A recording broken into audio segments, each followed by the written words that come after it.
We go and we are live. Ain't no jive. High five. What's happening, Sue? From all the way down, yeah, all the way down under. What's going on? Welcome everyone to another installment of Get A Klu in 52, the speaker edition, or for speakers or whatever. The big deal about this book is that it's with Sue. That's the big deal. So what's going on down under? How hot is it in Australia right now? It's warming up. Definitely warming up. We're really not into full summer yet, but unfortunately, we've already had bushfires have started. Temperatures are getting up there. So I think we're in for a long, hot summer this year. Do you think is there any chance that it's hotter in Sydney than it is in Melbourne? You know what's really bizarre is actually Melbourne can sometimes be hotter. It just depends. Yeah. It really depends on the weather patterns. If anything, I would say Sydney can be wetter now. It seems to be getting a lot more tropical type weather.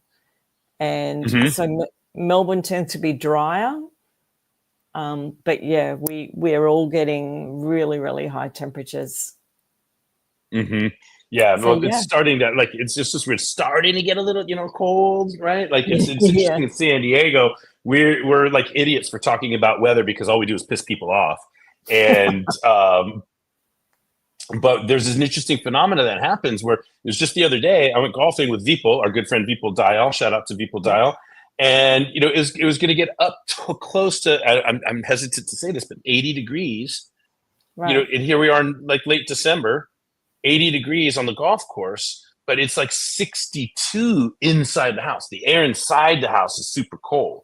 And so you're like, your body's used to like being cold. And then you go out like, oh my God, I think you get lead layers and everything. So anyway, San Diego's got great weather, but guess what? We've got a great tip in store today. We are literally, this is number 51. It's the second to last tip, second to last week of the year. That's how it works. 52, right? It just sets up. These are like made for social media books that we're working on here. And let's do a little bit of a review. Sue, do you want to review the categories or do you want to review the tips in our current category? Oh, golly. I can do the categories today. Okay. And all right. So let me put your name up here. So that is me, co-author and certified integrity game coach, which has been a wonderful journey. We started. Go. Let me set you up to set this up. Everybody should know by now, but in case this is somebody's first, jam. Yeah. All of these tips books, and you can tell by the 5 icons on the podium, they are all divided into 5 categories. So right now we're in the 5th category. Sue's going to review the first 4 categories, and I'm going to review the first 10 tips in section 5 that got us to where we are today. So go ahead, Sue, take it away. Sure. Yeah, that sounds good. The very first section was playing the integrity game, and that was 10 tips, which come as framework that gives us the structural integrity, particularly in this instance as speakers, when we're wanting to start out. It's about getting our environment right first before we consider anything else. And those 10 tips come from Jeff's book that he wrote, The Integrity Game. So wait. I wasn't ready for you to say that, but since you've said that, available on Amazon, cheap plug, motivation plus accountability. Okay. Check it out. Repurposing. Just for anybody that's out there doing content creation, content is king. It like Brian Tracy, one of my mentors, taught me about repurposing of content. The more content you have, the more content you have, the more content you have. So it's okay to take 10 points on a personal professional growth model in one context of a parable and take them out of there and drop those same 10 points into a different book entirely, right? For our purposes, but we're talking about that foundation that we want to establish, and then we're going to do what after we play the integrity game, Sue? So we've built the foundation. If we take the analogy of we're building a house, section 2 was about bringing out our brand, which is where we get to decorate the house. We put our flavor into it. We create it in alignment with who we are, what makes us different, And that's where we bring out our brand. And again, we had 10 tips there. And then the third section, we moved into, when I get to my section. Well, when you're there, let me just say this. Going back 1 second, I just want to, the decorations, the differentiation, the branding. It's like, what's our promise to the marketplace? Is it attention gaining, sensational, keepable? And then what do we do better than anybody else that also does what we do? And what do we do that nobody else does, right? And then how do we avoid the humiliation of humility? And when it comes to marketing and bringing out our brand, we got to get so confident in what we're doing that we can shout it from the rooftops and never hesitate when an opportunity comes to let people know who we are, what we're doing, what problems we solve, how we solve them, why we're better or different than anybody else. So with the integrity game as a foundation, and then our brand as a speaker or as a professional service provider or as a contributor inside of an organization, whatever our brand is, are we able to communicate our brand effectively? And now that takes us to section 3. Sue, go ahead. Yes, yeah. So then we got section up, be fearless. So we spent 10 tips here looking at what it takes to be super organized, confident on stage. And I am a little bit out of order here. Yeah. There we go. So this was... I don't need. Right. I can do that. I could close my eyes. I can see the whole book in my head, and it's a blessing and a curse.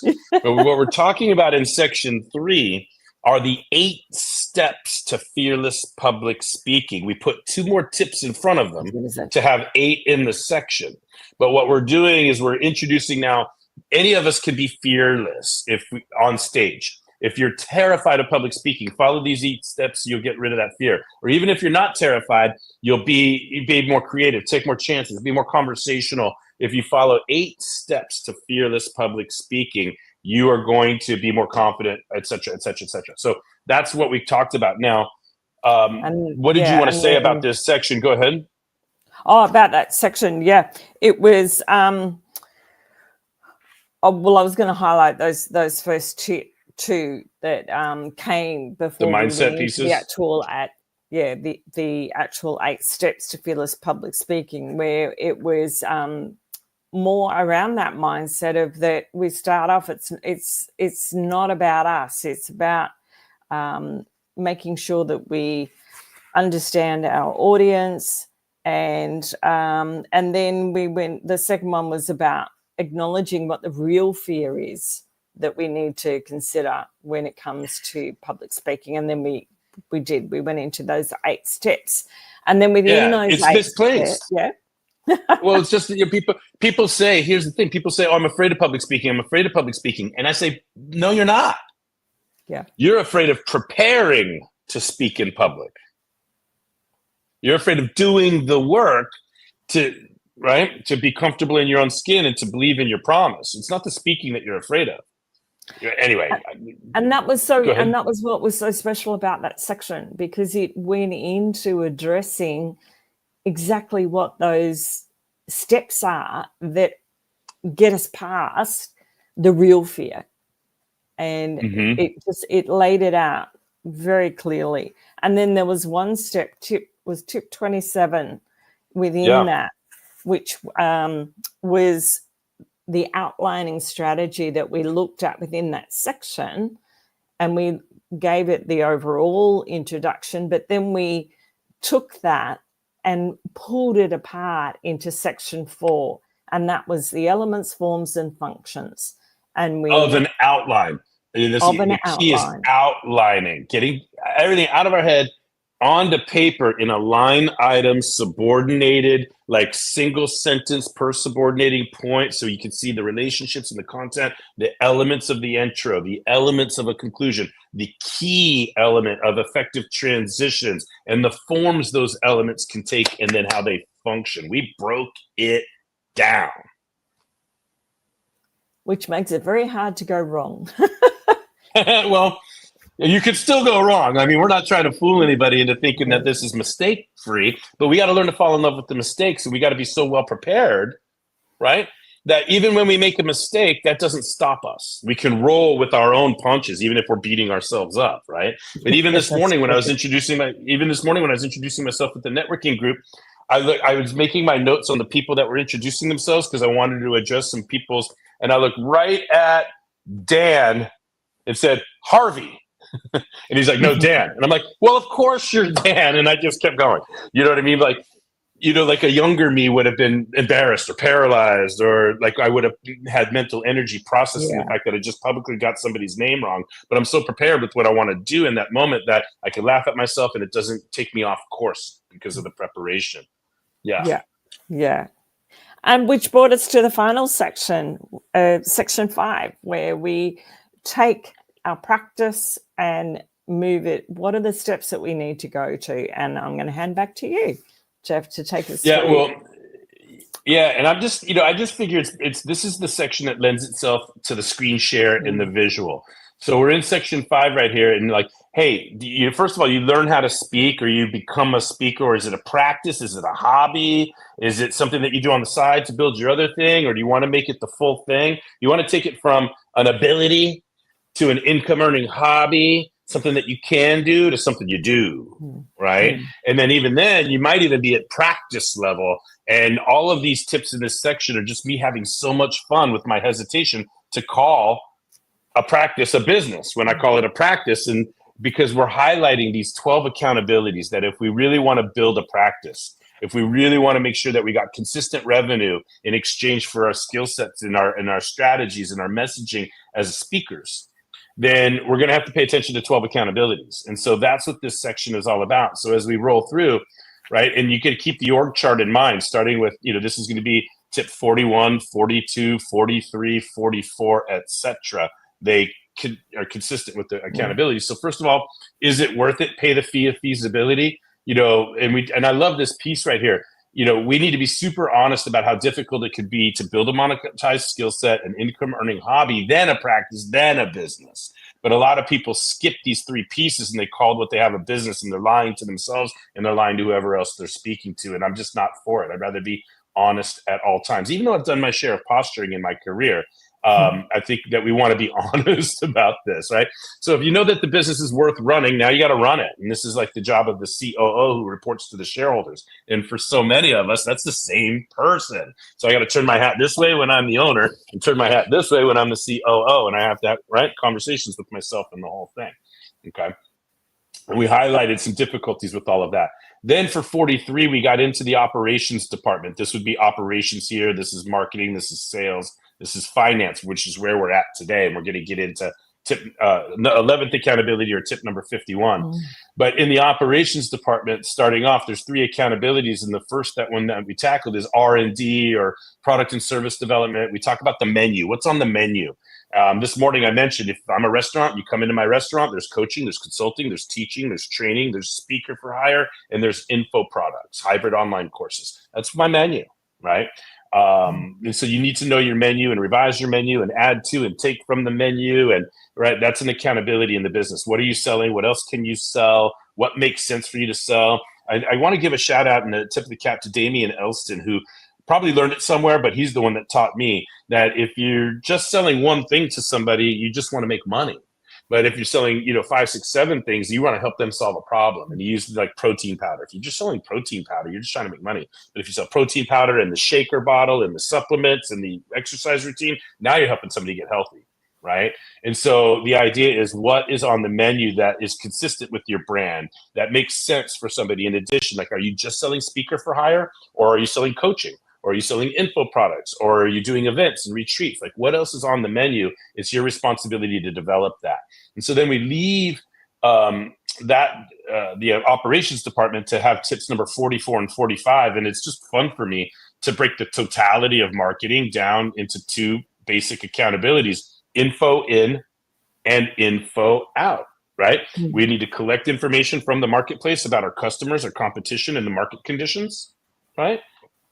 And then we need to send strong messages out, which we're not afraid of now because we've already brought out our brand. We know our promises. We know our advantages. We know our differentiation, right? So, but we're smarter. If we get really clear on our competition and our customers and the market conditions, we're going to get much more dialed in on how we're pushing information out. And by the way, I'm good at doing this for other people. And then people ask me about my messaging, and sometimes I'm paralyzed. Like, I'm too close to it. So a podcast I was on recently got published today, and the write-up for it just floored me. I was like, oh my God, this podcast host was incredible. First of all, I had a really great conversation, but when I saw the description of her interpretation of what the integrity game is doing and what differentiates me as a founder, and I was like, oh my God, I want to hire her now to do all my copywriting because she's explaining what I'm doing better than I am. So you have to understand that sometimes we're so close to it, we can't see forest through the trees, or our ego is involved, or we're defending ourselves. And so sometimes to get the messaging and to bring out the brand, we need help,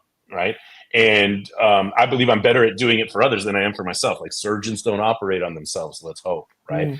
I've had some successes. I've had some successes when it comes to marketing and branding and wordsmithing and messaging and so forth. But I still have my tail between my legs around it, and I still have seen people describe what I do better than I do. I was on a conversation yesterday with somebody who said he looked at my website and he's like, I thought I'm going to share this with you, Sue, just while it's top of mind, if I can get it real quick. It's like, play the integrity game. He's like, no, join the movement. I was like, whoa. Like, he wants people to say, I play one game and it's called the integrity game, right? I help people align their words, action, and value. And he said that the website should say, why do leaders fail? Why do teams break? It's not because of a lack of skills. It's because of a lack of integrity. I was like, wow. I've been living with this brand for several years, and what you just said sounds better than anything I've come up with. So it's really important when it comes to branding and messaging and understanding the promise and so forth to get out of our own way and get some help with all of that. But bottom line is, once I've brought the information in and then I've sent the information out, now I'm in the sales department, right? Because we go from John Doe or Jane Doe to having their information, to sending them messages, and then they're in the conversation with us still after we sent the messages. So now they're a prospect. That's all marketing. But converting, there's only one accountability in sales, and that's converting prospects into clients, customers, audience members, etc. So it takes a confrontational behavioral style. Not that confrontation is bad, but somebody that's comfortable and with confronting, asking for the sale, asking for the signature, asking for the credit card, asking for the attendance, etc. And then once somebody buys from us, we're back in operations because we got to give them what they paid for, right? And the show must go on, and there's an eager waiting customer for our stuff. So we play the R&R game, not for rest and relaxation, which I can't wait for, coming up the last 2 weeks of the year. Oh, I'm so excited for next week. But we're talking about repeat and refer customers. We want to deliver and give people what they paid for in such a way that they want to keep getting it and paying for it. But beyond that, we want them to tell other people to go and get it and pay for it. It's easy to keep it's easier to keep a customer than to get a new one. It's easier to multiply a customer through good service than it is to generate a customer through, hope and pray marketing, right?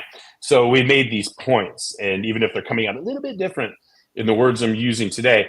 And then the 8th accountability on Org Chart 101 is facilities management. All business takes place somewhere. And we had a lot of fun, like my bedroom or like Starbucks. God bless Starbucks, right? Or my car, right? I know I'm not the only person that's done Zoom sessions in their car.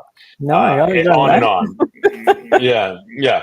So all these different places where I've conducted business, right? But the idea is the facilities need to be managed. And so I like going outside of my home office to other locations where the location is already investing in the facilities management, and I step into a facility that's already managed. Now there's trade-offs there, right? Because I don't control the environment. I don't have control over a lot of things. So we talked about that. And then finally we got into my wife's department, the finance department. and there's 4 accountabilities here that we're taking on. And it was fun. 2 weeks ago, we talked about strategic accounts payable. The crux of this is to reduce waste and increase cash flow. Don't just pay the bills, but ask yourself, am I paying this in a way where I'm reducing wasteful spending? Am I paying this in a way that increases my flow, my cash flow, right? And there's other, micro considerations. Like, I've got my dues coming up for provisors. It's going to be $2,300 that I'm going to pay to renew my membership in Provisors. Well, do I just pay that straight cash, or do I put it on a card and finance it? What's the interest rate? What's the grace period? How much time does that buy me from a cash flow perspective, right? Want to be thinking about these things and give ourselves, even if I made increased cash flow by 1% or 2%, that can make the big difference between me being able to make a move in my business and not being able to make a move in my business. Yes. So everything that we can do to increase our cash flow and our available resources, right? On and on. And then, of course, collecting the money too. We have so much fun with this, right? Like, what was it? Like, if I asked you if you're a bill collector, you'd be like, no, I'm a speaker, damn it. Okay, well, anyway, the comedy is on the table right there, right? Because this is the whole point of this section, is that, I'm shining a light on the solopreneurial journey, and there's a lot of entrepreneurs that say, hey, if you asked me, what it was going to take to be an entrepreneur, I'd say, don't do it. There's so many entrepreneurs that have that advice. Don't do it. Right? Because of the fits, the starts, the headaches, all the things you got to be, right? All the sacrifices you make, all the pressure on you, all the hats you got to wear, all the pressure that's on you, on and on and on and on and on. People just want the lifestyle, the freedom. They want to fast forward to the end game. Everybody, Sue, wants to be on stage with everybody clapping and cheering their name, but nobody can see the things it takes to get on that stage into that position. We're trying to bring it to light. And so we don't want to just collect the money. We want to do it in a way that increases cash flow. We want to incentivize people to pay up front if we can, so that we don't have to spend more labor hours down the road chasing after things. And we really, we touched on a bunch. And that brings us to where we are today. So let me take a deep breath, catch my breath, have another sip of coffee before we get into the word for word. Do you have any comments on the summary I've offered? Anything to add here before we get into the word for word of today's tip? I think, to your point, just underlining that so often people just don't understand what they're really signing up for, and that it doesn't, I think a lot could be different if people were prepared just to learn the basics. I think, if we get away from, run a business, and be a little more transparent and say, yeah, I'm running a practice, then by taking that pressure off, it means too, particularly in this section that we're talking about, and now that we're in the finance department, it really doesn't take much to learn the basics, enough to be aware of what needs to happen. There are simple tools available that can help us manage, particularly this area that we're in at the moment, to do what's necessary and help us get through. And I think that's the beauty of technology too, is that there are so many tools available if we're willing to do a little bit of research. And It's funny because business isn't hard. Business is easy. It's business owners that are the problem. Business owners are delusional, right? So it's always the same thing. Like in youth sports, the kids are great. It's the parents that are screwed up, right? Yeah. And business is not hard. Like, what are you selling? Who are you selling it to? How do they know they can buy it? What are you doing to get them to make that decision? How do you serve them once they buy it? Where does all this take place? How do you account for it? Business is easy, right? Wink, wink. It's hard. It's hard. So we're right now, join us, right? We're about to read the tip word for word. And if you had nothing else to do on the last Friday before Christmas, then come on and join us and talk about transactional finance, right? You've got nothing else to do. Hop online and join the conversation. It's super funny, right? But if you're ready to go, I'm ready to go. Are you ready to get into the word for word? Ready to rock and roll. All right. Well, you're up. Yeah, so we open up here reading word for word. As much as we may wish to ignore it and focus purely on what we are delivering, we have to keep our house in order so as to meet our obligations to the man. As a coach and a speaker, what do you, Jeff, do to keep your house in order? That's a great proactive question, and one everyone who owns and operates a speaking business needs to know. The answer is transactional accounting. The 11th accountability on Org Chart 101 might be the easiest tip in this section to write, because I would bet 2 burritos that you are already meeting this accountability, that all speakers are meeting this accountability, or at least the bare minimum of what counts as meeting this accountability. File taxes. Although I might lose 2 burritos because I was working with somebody the other day that says she still hasn't filed her taxes from last year, but at least she's current up until last year, which is better than most. Anyway, you get the idea, right? Back to word for word. Tactically, this is bookkeeping, documenting every line item of income in / credits and income out / debits, reconciliation, audits, categorizations, balance sheets, and profit loss statements. Am I missing anything? I just might, because this is finally the one accountability in my practice that I don't touch. In my practice, my wife is in the box that accountabilities 9 through 12 report to. And let me back to the, right? So this is my wife right here. And even if I'm doing this and I'm doing this, my wife is doing this. So I report to her so she can get this done. Does this make sense? I want you to see. Yeah. And then she's here, and then I'm here, and then we're both here. So you talk about like schizophrenia, right? If you will, right? All right, here we go. You understand what I'm getting at. Where did I go? Where's my burritos? Again, where's my burritos? Okay, right. Oh, there's my 2 burritos. Okay, I'll bet 2 burritos, and I scrolled past, and now, all right, the CFO, director of finance, right? So that alone could be a reason not to call my coaching business or speaking business a business, right? I digress, duck. Right? Let me read this back in rhythm so let's see if I capture my joke. I just might, right? I just might, because this is finally the one accountability in my practice that I do not touch. In my practice, my wife is in the box that accountabilities 9 through 12 report to, the CFO / director of finance. And that alone could be a reason not to call my coaching business a business. I digress / duck, right? ... My wife's in the other room. Like, what did you say? Never mind, honey, you're doing a great job. Seriously, the only work I do in this accountability is when my wife decides she wants to get around to preparing our taxes, and I must remember what an expense from earlier in the year is, if it's not obvious from the bank statements and all account activity. Sometimes I must go to my calendar to remember what I did on the day the charge was recorded, or go to the emails from that day to look for receipts, but that's about it. There are advantages to having my wife do the books, such as saving money on hiring a bookkeeper and avoiding the objective scrutiny that a well-trained, licensed, or certified bookkeeper would apply to all debits in the business. You know what I'm saying if you have ever pushed it. When running a questionable expense through your business, end quote. I hope the IRS isn't listening right now.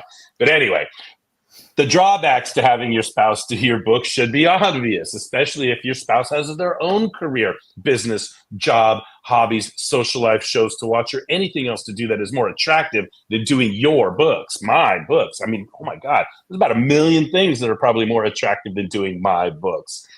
Love you, honey. Okay,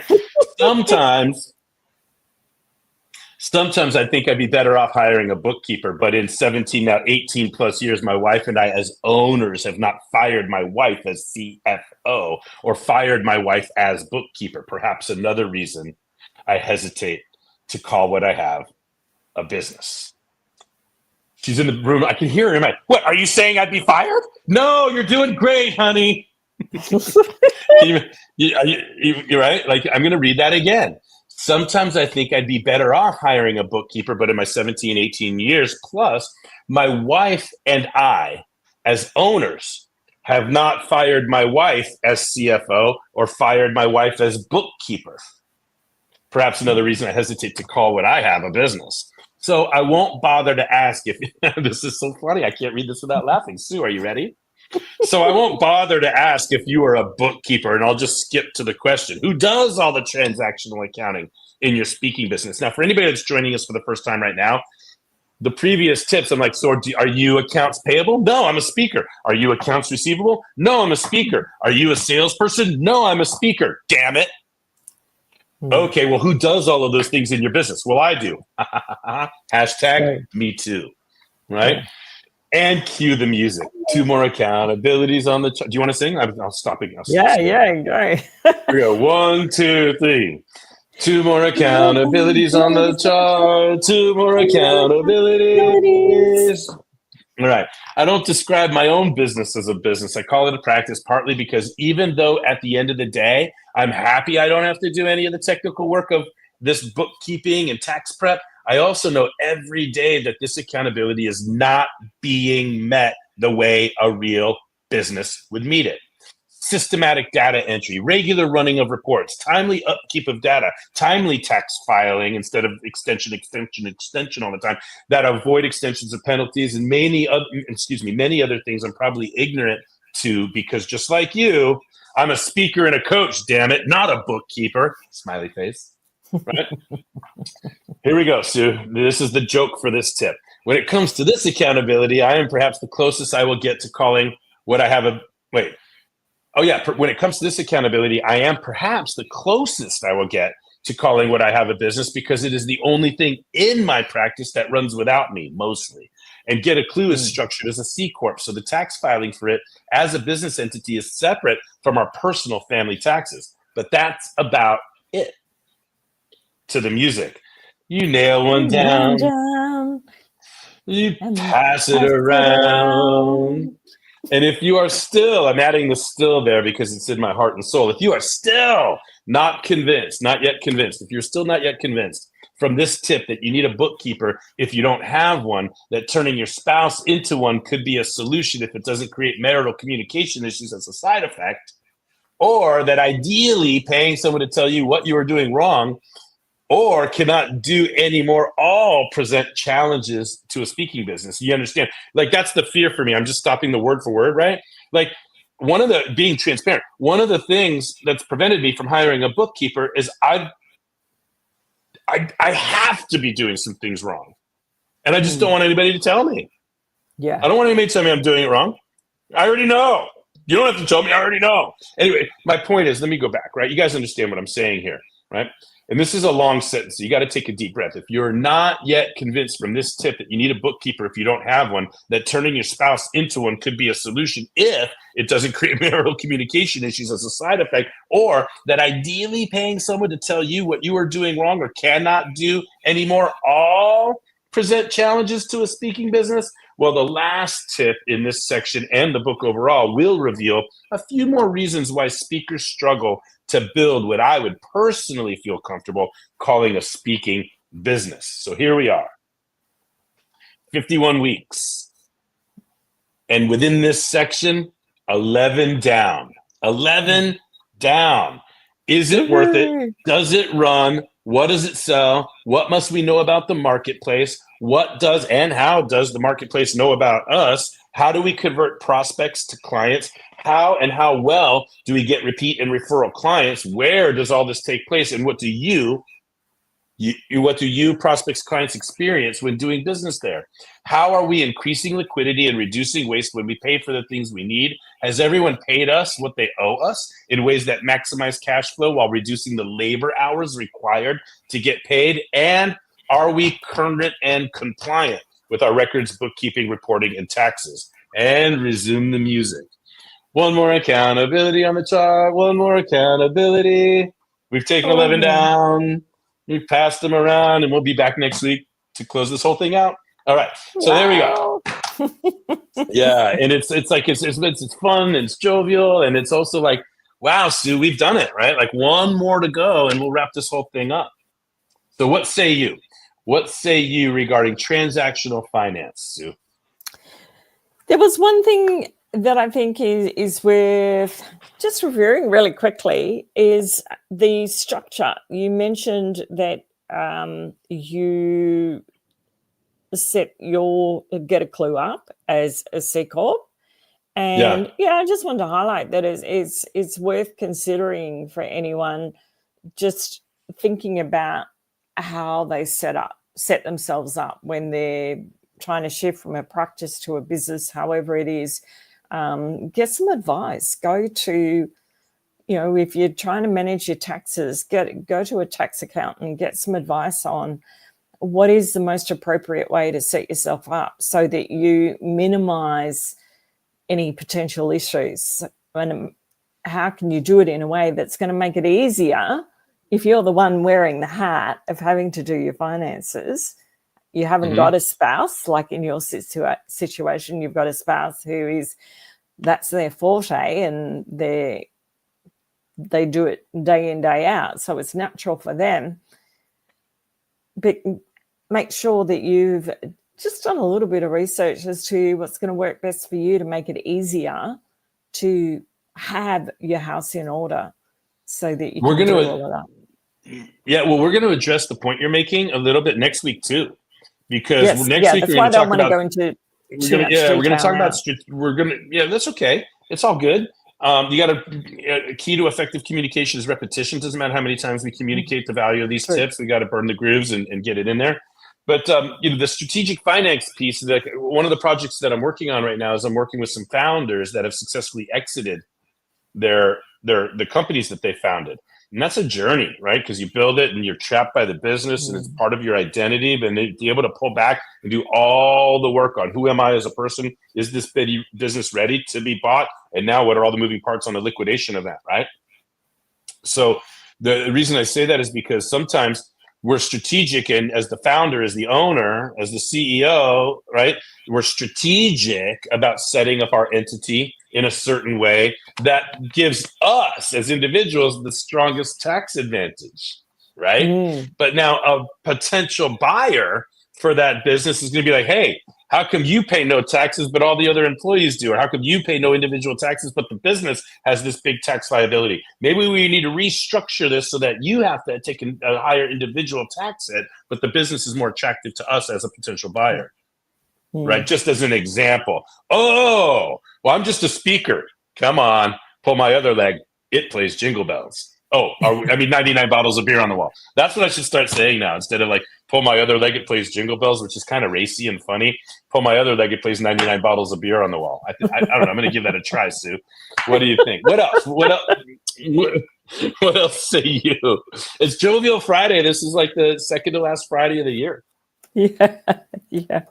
I'm really just highlighting, I guess, my comment earlier to, for many people that just doing some research around like some simple software to help manage these recording of information in, the transactional finance. Make it easier. There's so much available out there, and it doesn't take much to get some help, enough to, if you're still wearing the hat, that's okay, but at least don't make it harder than it has to be. Would be my thing. It's very interesting how, again, like the speaker, the mindset of a speaker, the ego of a speaker or somebody that sees himself as a speaker. I've alluded to it. No, I'm not a salesperson. I'm not a customer service person. Yes, you are, right? We're all of it, and so until your advice rings true, until you get the help you need, right? Yeah. I'm not, I know a thing or two about marketing. I know a thing or two about branding, but I'm not a marketer. I do marketing, but I'm not a marketer. So I've got Edgar's and I've got Victoria and I've got Stella and I've got, I've had these people along the way. You got to get help. I got Marianne to help me, and and then collaboration projects. So all of this is really good. What else, Sue? I mean, I can't believe, is it 11:38 already my time? I want to save a minute or two because I just can't help myself to look ahead, not towards next week, but next year. But let's make sure we're thorough in what we've talked about today. Do you have any other comments or questions? I was just going to comment, which sort of might lead into that, is do you remember when we were in Sydney and there were the three ladies actually across from New Zealand? There was Andrea, there was I call them the Giggle Girls. Yeah, the Giggle Girls. They were laughing at all my jokes. Like, what's going on here? Like, I'll have what you're having, because everybody else is wondering who is this American. But I do remember Andrea, in particular. I forget her partner, but Andrea, I remember distinctly. I called them the Giggle Girls. I remember that. Yeah, well, she reached out to me yesterday or the day before and said, "Oh, how are you? Would love to." She evidently lives in Australia now, and she'd love to catch up. And she said, "I saw that you'd written a book with Coach." And I'm like, "Okay, yes, I did that."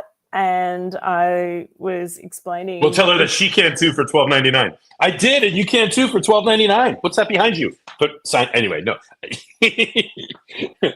keep going. I didn't mean to cut you off. That's all right. So I was explaining to her that yes, we've done the book together, and we go online every week to read a tip. But look out for Jeff's new book. It's coming soon. So over to you. And I told her about your Kluby snacks, all yours. That's wonderful. Well, I mean, thank you, Sue. It is time for me to now. I think you recall I've done this in the past, haven't I? Share this. Can you see my screen right now? It's coming up. Yep. Yeah. So this is the old cover, right? You see this? This is the draft, and it's Abigail's concept. Okay. And I just want to see if this will work. If I do that, no, I have to stop and start again. Hang on. So now I want to show the update. This is what I really just can't contain myself. It's so good. Entire screen, that's going to be scary. That's risky actually to share the entire screen. So I'll just do this. So drum roll, please. There it is. Kluby snacks, bite-sized and delicious motivation. And if I had room on the cover, I'd say 52 recipes for better daddy-daughter relations, right? But you can see now we've got the tray of cookies, and there's 4 colors there, and the colors represent the 4 different flavors. And we've got 4 baker's dozens. 4 times 13 makes 52. So like 2 weeks from now, not next week, but the week after, my daughter and I are coming online. And I'm going to start the journey all over again. So I'm currently completing my 5th consecutive year of coming online once a week and reading a tip and spraying it out into social media. So I get with my daughter to start the 6th year. And then the other thing too, that's really incredible about this, well, there's so many things that are incredible about it, but it was a week ago today, Sue. Okay. A week ago today, after we read tip number 50, that we found out that Abigail got admitted to her dream school, her dream university. She's going to Fordham University in New York City to study journalism on a pre-law track. And so right there at Fordham, she can actually finish her bachelor's and Juris Doctorate, her JD, in 5 years if she's on her game. I mean, she's also in the city that never sleeps, and it's perfect for her. She's born for, built for New York City. So watch out, world. Watch out, New York City. But like you can see here, and introducing Abby Klubeck, because she's going to make a mark on this world. There's no doubt about it. I can't believe I'm not getting emotional yet talking about this. I guess I'm still caffeinated and jovial. But so I want to let everybody know that there's still time. If anybody out there wants to read an advanced copy of Kluby Snacks, you can send a message to me and I'll send you the manuscript. We're still collecting. There's time to put advanced praise testimonials in the book. If you want to give a testimonial and you want your name to appear inside the book, or if you want to be a part of our promotional efforts next year when we're doing promo graphics, like, hey, order Kluby Snacks now, where we've got an advanced praise testimonial. We still have time to collect all of that because in self-publishing, I don't have to upload to Amazon until like December 28th, or December 27th or 28th, and then it'll be available for purchase January 1st. We'll have it in our hot little hands in time to read tip number 1 next year. I say next year, we're talking about 2 weeks from now, right? Yeah, and so that's incredible. And I want to just see if I can. Where is it? Let's see. Here we go. Oh no, it can't be opened. All right, let me see if I can just do something else real quick. I want to see if I can get this visual going. Yeah, here we go. So just real quick to let people know where we're at with this. And I'm just, Sue, thank you. You're so kind. But you remember when I was doing this last year, I was done reading my tip for my book and then promoting this book with you the last 3-4 weeks of last year. Like, hey, now that I've read my tip about coaching, let's talk about next year. So same thing, but I just want to give people an idea. So we start off, here's the manuscript. We start with advanced praise and all of these wonderful people, including Abigail's kindergarten teacher. So there's still room if you want to read a manuscript. There you are, Sue, right? And here, shout out to Charlie, the global connector. And this is an amazing testimonial from Laura Leach. And right, so there's still time to get in here if anybody wants to get advanced praise. But you can see in our table, we've got loving flavored snacks, ego flavored snacks, discipline flavored snacks, and remember repurposing of content, integrity game or integrity flavored snacks. But we're not really focused on integrity game so much, but they're integrity flavored, if you will.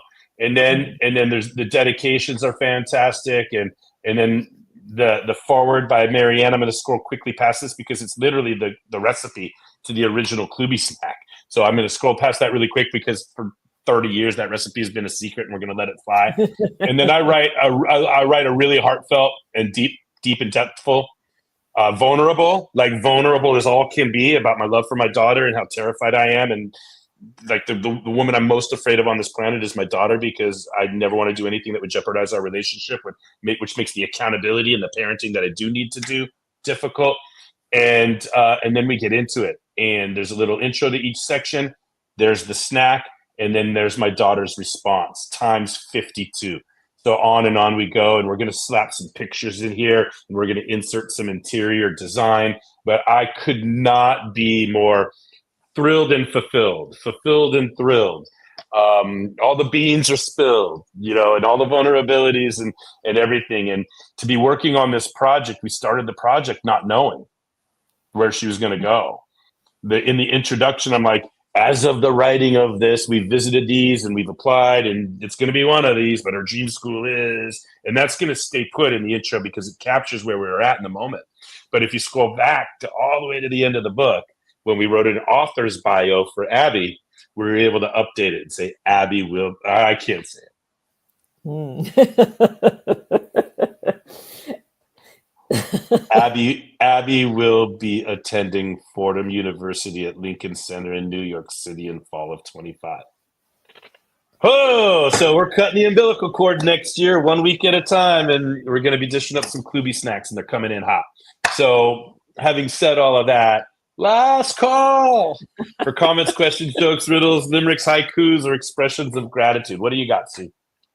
I just, one thing I just want to touch on more broadly than the actual section, but to talk about the process of writing with you, because I know you're inviting people at different stages, and you've been, shout out to Dee, you've been working with Dee Davis, helping her write her book.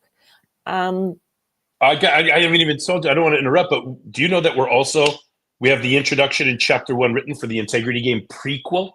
Yeah, yes. Good. So you've been working ahead on that too. But what I wanted to highlight was, and it was you and I, the experience that we had we started out with a vision, but it was as we started going through that process, we realized what was going to work in terms of, for this book, it was that how to organize it, mentee type conversation. But I was just listening to you speaking about how it started out with you and Abby. It shifted as you got into it, and look at what you're coming up with. And what I wanted to highlight was that for anyone who is interested in writing a book and wants to work with you, the process of doing that, it just seems to happen, and it's evidence. You've got multiple experiences now of different people. You start out with an idea, but it just seems to be that working with you, it grows into something that is organically amazing. And Wow. So I just want to highlight that. Thank and you, I think Sue. what you and Abby are coming up with is testament to that as well. You've just gone into just a totally different level, I suppose, because you're picking up on that father-daughter relationship as well, which is so dynamic. But I just wanted to pick that up. The working with you, there's something about that you come up with this because you are so open. There's not this rigidity. You allow things to develop, and so there's magic in that. Yeah, I thank you for saying that. There's a balance, Sue, between really knowing who I am and what I want to do. You right, but not being rigid about that. And it was funny too, because to share a little anecdote, I remember when this started off where I just asked Abigail to help me get down to 52. Like, hey, and I, because daddy-daughter relations can be tough, and she's stubborn, and I'm outmatched when I'm battling my daughter. I'm totally outmatched because it's like, do you know what I mean? It's like, imagine like if you're Superman and you're trying to beat Superman and Batman. Like Superman is equal. That's going to be a fair deal. But if the Superman you're fighting also has a Batman, now you're just outmatched. It's like trying to win chess when your queen is gone and somebody else has their queen. Well, that's what it's like trying to parent my daughter, because she's got all of my skills and an extra queen, which is my wife, and all of everything that she's learned from my wife and everything that she knows about so now my point is, when I have to be the parent, when I have to teach discipline or be disciplined or discipline her, I'm terrified because my greatest fear on the planet is that my daughter will hate me. Yeah. That's my greatest. I don't know if I'm afraid of anything else. I'm not afraid of dad as much as I'm afraid of not being as close as I could possibly be. So like, I want to be dad. Let me be dad. Sure, there's some stuff I don't understand, but that's not the reason to not let me do the stuff I do understand. And anything pressed upon is going to feel pressed back. And accountability always feels like an attack when we're not ready to be responsible. And as amazing as she is, she's still just 17 years old. Yeah. And all this stuff, and all the headbutting that's happened in the teenage years. And I live accountability every day of my life. And so I don't see my family members practicing. It's not their job. They're not personal professional growth people. I don't have permission to coach my family. Are you kidding? Right. But here I am. And so it's been tough. So in the real-time conversations with Abigail, I'm insecure. I'm terrified. I'm displaced. I'm cursed by my knowledge. I'm all of these things. Right. And then all of a sudden I ask her for help. Like, hey, can you help me get down from over 100 to 52? Okay. And she's like, sure. Because I was looking up to her and I put her in a position of authority. Yeah. I respect your opinion. You're smart. Which of these will land? If I wanted to build a new audience for my brand on TikTok, which of these are stupid, Dad? No, like I gave her permission to like, no way, Dad. Right. and then, and now here's the thing. It was back to your point. It was like, I'm doing a Klubi Snacks book. I'm going to put my motivational quotes on the market, and I'm going to try to popularize Klubi Snacks as a brand of motivational quotes. That's my autobiographical purpose, right? Yeah, yeah. But I wasn't so stuck on that I didn't allow what organically emerged, which was, hey, here's my list, and it's 100. And she's like, oh, I read that one already, or did I read that one yet? Oh, I like this one. Oh, I've already liked this one. And she got confused seeing them the way that I was laying them out. So what she started doing, Sue, is she started taking them and not even cutting and pasting, right? Which is what I would have done. She was like looking at the list of snacks, and then she had her own spreadsheet open.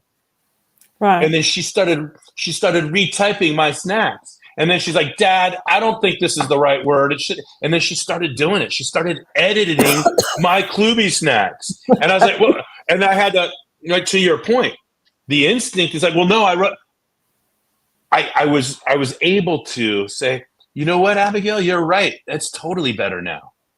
Yeah. And what a different way of relating to my daughter. And then so she pops them in, and then she's not only rewriting the snacks or her interpretation of the snack, like it was like rubber baby buggy bumpers over here, and then over here it's bubber baby rubby, whatever. There's something get lost in the translation that she was typing because she wasn't just cutting and pasting. So it goes through her brain, and then what comes out. And it's amazing. And there's several snacks, and she'll even write in the book. When my dad and I were writing the book, this Klubi snack originally said this. But I told Dad that was stupid. No, I'm summarizing to be funny. And she's like, I said, Dad, it should be this instead. And he agreed. And this is the snack. And here's my whatever. So, wow, was that powerful. But then even further to your point, I didn't know even at that point that she, like, once she got him into her own spreadsheet, I looked at the top of the spreadsheet and what she called the spreadsheet. She didn't call it snacks or Dad's best snacks or Dad's greatest hits. The title of her spreadsheet was called My Thoughts. Right. And I'm like, thoughts? I didn't ask you for your thoughts. I just asked you to help me pick the best 50. Tell me more about your thoughts. You know, like, wait a second, your thoughts?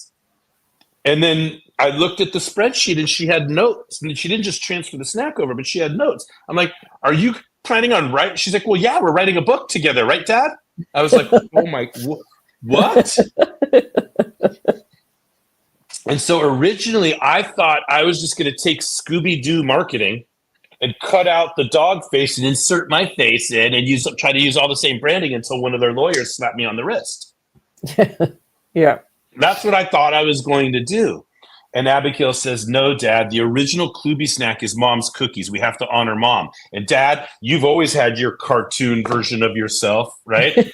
My daughter's known about this for years. She says, Dad, you've always had your cartoon. I want my cartoon. I'm like, okay, you got it. You got a cartoon, no problem. But I still didn't realize that she considered herself full co-author yet. Do you know what I'm saying? And she's like, no, the book design, it's got to be like a cookbook, and it's our cartoons, and we're wearing chef's gear, and we're both holding a tray of cookies. And I'm like, oh my God, you mean like cookbook, recipe book? And she's like, yeah. I'm like, before you go off to college? And she's like, yeah, like we're handing down the family recipe before you go off to college. She's like, yeah. I'm like, oh my God, it's so much better than anything I've ever thought of in my life. Right? It's like better, like way better. And then we made and now it's like, all right, are you serious? And then it's like, hey, are you serious, Abigail? Are you really? Do you want to respond to all of it's 52? That's a lot of writing. You've got your theater troupe, and you've got journalism, and you've got your grades, and you're still finishing college application. You're waiting. You got to press send on your college application. You got to fill out your financial aid forms, and your unpins needles. Plus, you got your boyfriend and your social. Are you really going to be able to sit down? Because I know what it takes to write a book. Yeah. Are you? And then it started to get like, and then now it's like, hey, Abigail, I've made the room for you, right? I've stopped what I was going to do and been open to this direction you got to go in, but are you going to do it? Because don't hold me up. And now I get to January 1st and I don't have a book because I have a goal to myself that I'm going to get a clue in 52 every year for 10 years. So I don't need the title of this book to say get a clue in 52. I want it to be Kluby Snacks. But first week of January, I'm reading something online. Yeah. And so you have no offense, no harms, no problem, but don't turn this into I remember one time she sent me a text message. She's like, you want me to write a book in 2 months? I'm like, hold on, little girl. I'm making room for your idea.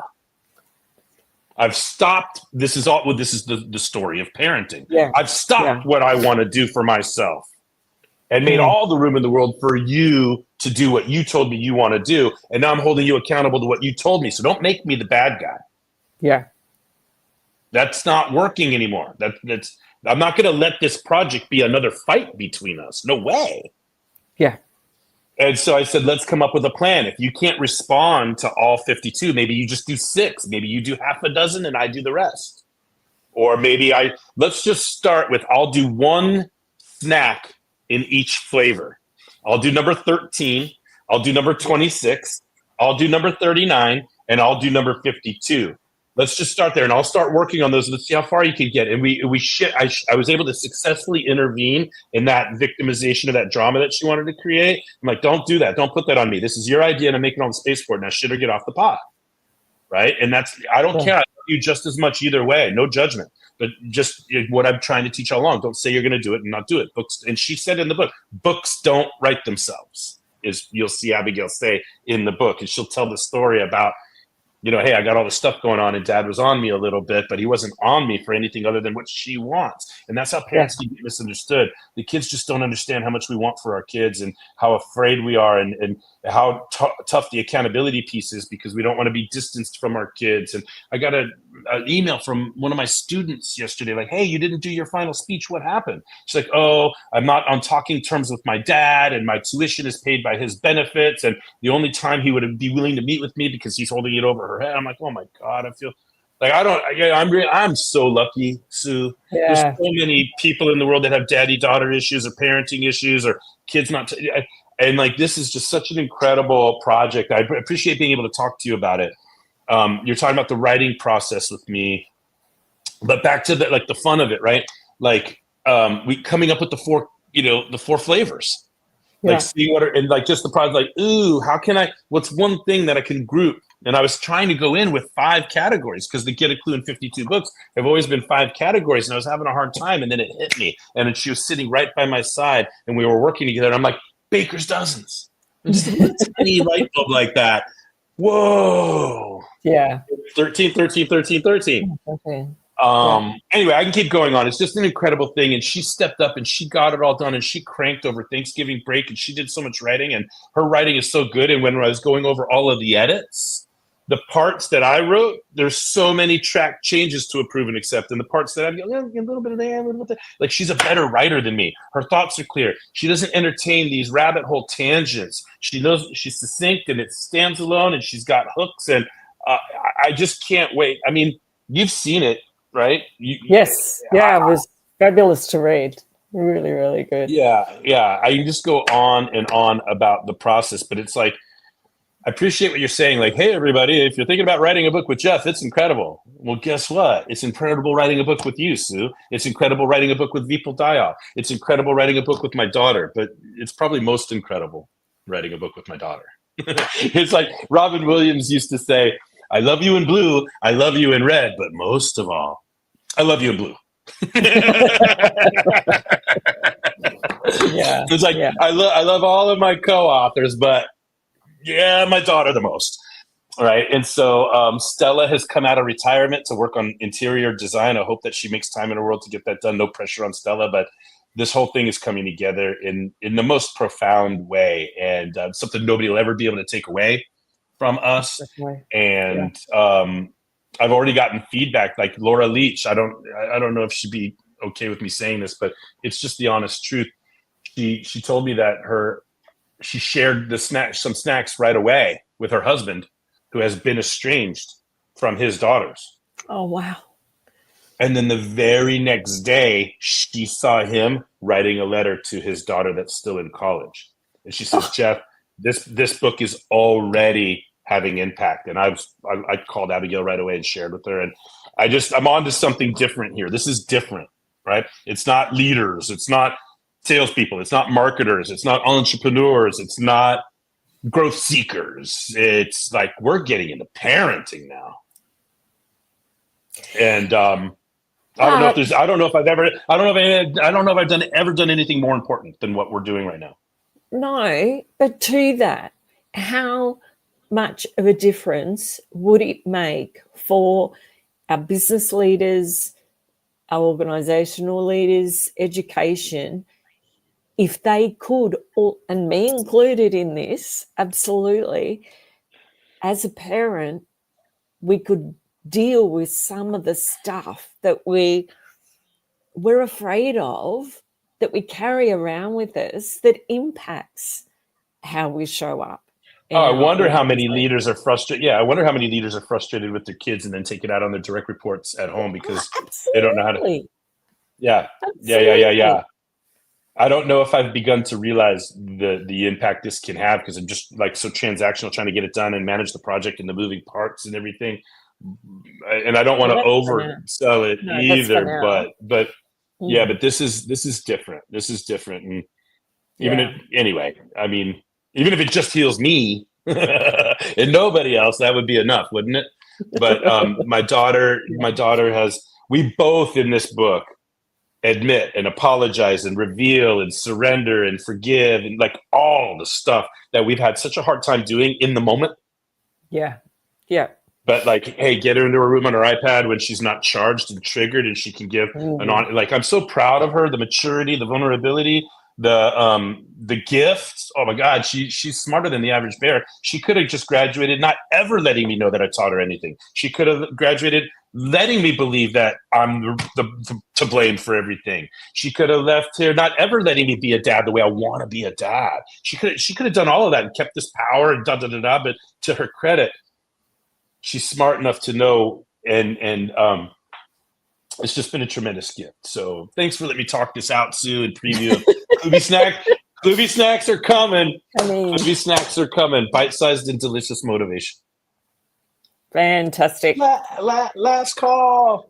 Anything else? I think we can finish up on that note, because it's so exciting to look forward to, and it just, this process was amazing, and I'm looking forward to seeing what you and Abby share with the world. Yeah, I can't wait. Well, we're gonna be live 52 weeks next year. 1 week at a Yep. time. Anyway, I don't know if there's anything else to say. I need to go get a tissue and No. wipe my tears of joy. And but here I am. I'm live streaming and I'm crying over my daughter. Like, hey, guess what? That's what it takes, right? And yeah, surrender. You and I get to celebrate. Yeah, you and I get to celebrate 52 weeks next week. Yeah, vulnerable is not the same thing as threatened, and surrender is not the same thing as defeat. So those are 2 snacks to preview for you right there. Anyway, thank you, Sue, for everything, all of the support, all of the collaboration, all of the partnership on this project. We've got 1 week left in our deal, but I know you're going to be online with us, supporting us next year. And it's just great to have you in the ecosystem as an Integrity Game certified coach and such a big fan of what we're doing. And I just can't thank you enough, as I do every week. Thank you. Thank you for giving me that opportunity too. You created the space for me to step into it. So thank you. Well, we got 1 more week to go, a little bit of holiday in between. So be warm and be safe and stay healthy and open up as wide as you can for whatever connections are waiting. Right. And at the end of the day, after all the gifts are wrapped and open and all the money is spent and all the parking spots that we've been jammed into and all the people that we've elbowed out of the retail lines and all of the hustle and bustle and the grocery store trips and the cooking and the da-da-da, hopefully it all just calms down to where we get the best hugs from each other. And I'll just say on behalf of the Klubeck family, we love you, Sue, and we wish you the very best. We love you too, and thank you. It's been a wonderful journey to date, and I'm sure it will continue to even get better. So, all right. Thank you. All right. Have a wonderful week. I'll see you on the other side of ho, ho, ho. Ho, ho, ho. All right, Sue. Be good. Take care. Thank you. Bye, everyone. See you. Bye.